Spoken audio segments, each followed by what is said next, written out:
Today I want to talk to you a little bit about energy management, and not just physical energy, but energy from the emotions, from the mental body, just basically how you think about your life and how you use your emotions, and basically how you can do the flying squirrel to life. Some people, they're just in every direction. It doesn't matter what their goal is. It's changing from day to day. One minute they want to be a superhero, next minute they want to be a stockbroker, next minute they want to be a doctor, next minute they want to be a best-selling writer. And it's great to enjoy life like that. I mean, you could just run in every direction and have fun with it, but ultimately if you want to be successful, at some point you'll have to learn how to laser point your energy, okay? So the other day I was having a conversation with a guy in the gym, and he was looking at me, and he had seen me compete and knew me for years, and he said, "Jason, geez, I wish I had your genetics. I wish, I responded the same from training." And I said, "Well, if you would have trained with me, possibly I would have taught you some of the techniques that helped me and some of the things that I realized, and perhaps you would have got some better gains." And he goes, "Well, no, that's impossible. I don't think that would have happened." And I said, "Well, okay, tell me what you've been doing with your training. What did you do?" In other words, what was your priority?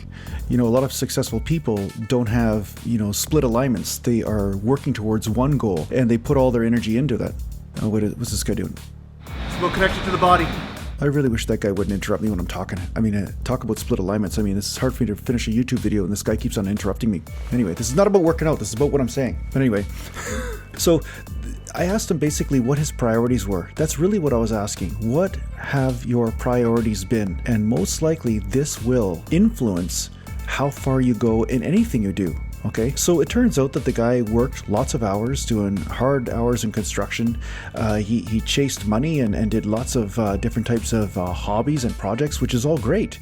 But ultimately what happened was his training suffered, and he admitted that actually happened. So what I'm trying to say to you is that when you have multiple priorities, it's only inevitable that one priority will suffer. Is that wrong? No.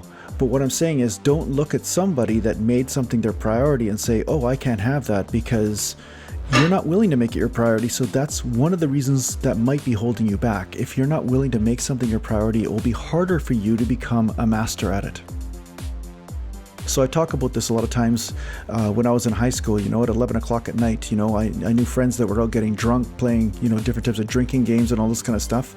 And very few friends were really inviting me to that stuff anyway, because I was a nerd and everything. But the fact is that I was in my gym working out in the garage at 11 o'clock at night. I remember going out to dances and then coming home and still training in my garage and making that a priority. I wasn't going out and getting drunk because I said, "Hey, I want to get good at this training game. I want to become a bodybuilder. I want to lift weights and make some muscles happen."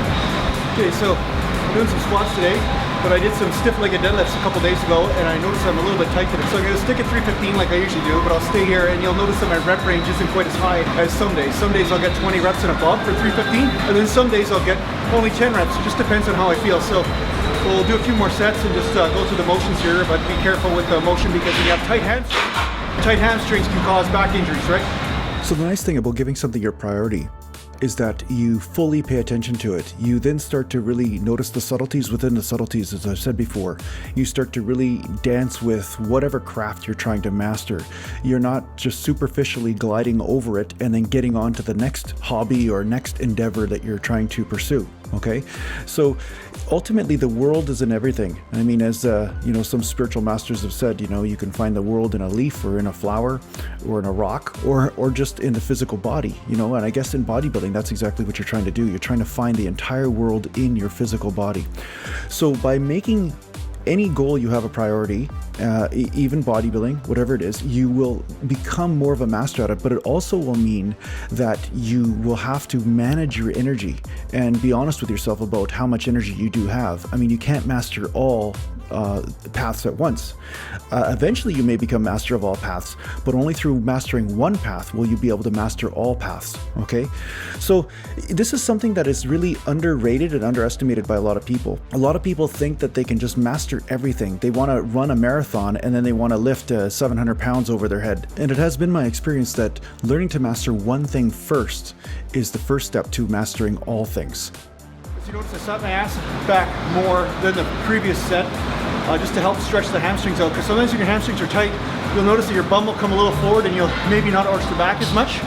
So the chronic mistake of most people when they squat, especially after training hamstrings a few days earlier, is that they'll sometimes bring the knees too far forward to keep from having to stretch the hamstrings out, and that will put the lower back in risk as well as the knees. So if you haven't figured it out so far, I trained legs already.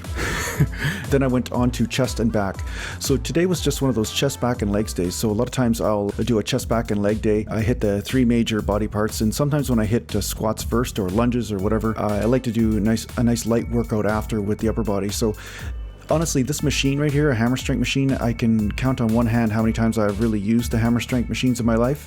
But ultimately, I do enjoy changing things up, and never underestimate how much variety can really help your training. Sometimes you can do a set of dumbbell flies and all of a sudden your bench press will go up, or you do a hammer strength machine and then you notice that your dumbbell press goes up just because it hits different angles. It forces you to search for different ways to connecting to the muscle, right? So again, that's what this is all about, is connecting in all these different ways. So anywhere you are blocked from connecting to your muscles or connecting to your body, bodybuilding is really the science. It's really the science of really connecting to those different areas. And that way you will know whether to train light that day or to train heavy that day, or to stretch a little bit more or to not stretch so much, you know?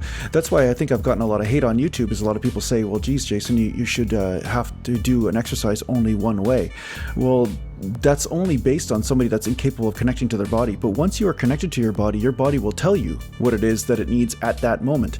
And perhaps that can change over time. Perhaps sometimes the range of motion will get greater, sometimes it will get less. It just depends. But the body is always the one telling you. You're not the one telling the body. So it's really the opposite paradigm of what a lot of people out there think bodybuilding is. They think, oh, it's exerting your willpower over the body. And I would say not really. Really what bodybuilding is exerting your willpower to overcome the obstacles preventing you from connecting to the body. And sometimes that's emotional pain, sometimes that's mental tenacity, as they would say in Ayurveda, or you know, a low vibration in the mind, you know, or perhaps it's a laziness that's in the body, or perhaps it's your revulsion to just physical pain due to exercise. You know, overcoming all of these things help you connect deeper to the physical body, and that's really what this game's about.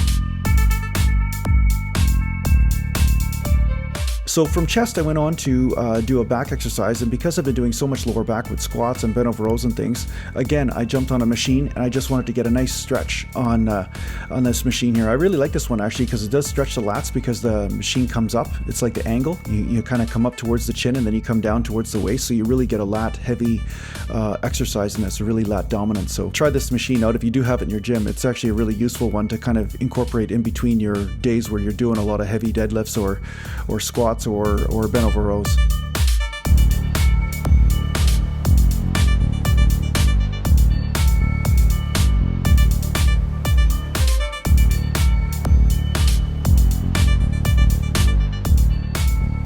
So thanks a lot to all of you out there that have been sharing my videos and helping me get my channel going and helping me spread my message out there. And I've really been enjoying making these videos, and I will be making videos more often right now. I'm going to try and get a video done almost every day. So thanks a lot for watching, and take care for now.